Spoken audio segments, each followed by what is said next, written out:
There was a young man who came to the Prophet ﷺ complaining to the Messenger ﷺ. He said to him, Ya Rasulullah, my father takes my money. He always asks me for money. Rasul ﷺ said, well, call your father. He went to call his father. Jibril alayhi salam came to the Prophet ﷺ in that time. And he said to him, Rasulullah, when the father comes to you, ask him, what were you saying in secret on your way here?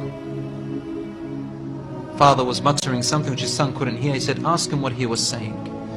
When the father approached the Rasul ﷺ, asked him, is it true what your son is saying? The father said, Ya Rasulullah, if he only knew what I'm using his money for anyway. I'm using it to look after his poor auntie. She is left without anybody. Where else am I putting it? Only in places where I have to. Using it towards his family. The Prophet ﷺ said, look, I want to ask you a question. Tell me about what you were saying in secret when you were coming towards me here.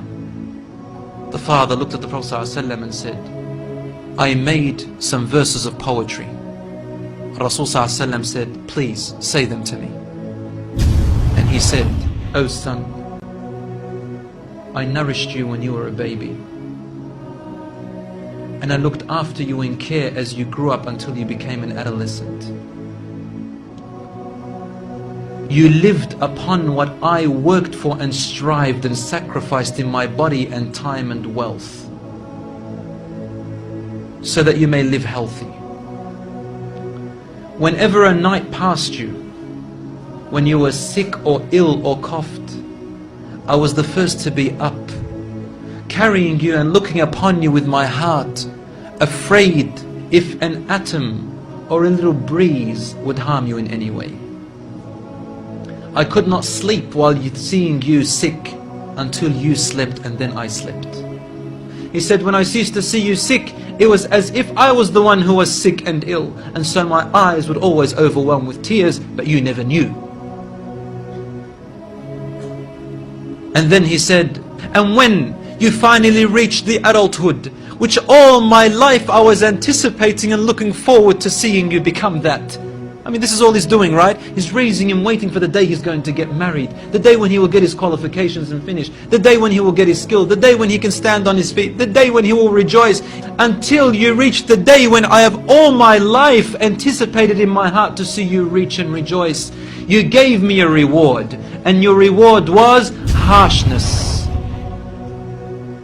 and frowniness and mistreatment, as if I am the one who owes you and you owe me nothing. The way you treated me is like what a neighbor would treat his neighbor. I wish that you even gave me that. Rasul ﷺ, he looked up at the father, and the father looked at him, and the Prophet ﷺ's beard was soaked with tears. From his emotion, Rasul ﷺ grabbed the boy from his chest. He shook him and said to him, you and everything you own belongs to your father. This hadith is narrated in Ibn Majah. Today we see children taking their own parents to court because they took their house or their property. Allahu Akbar.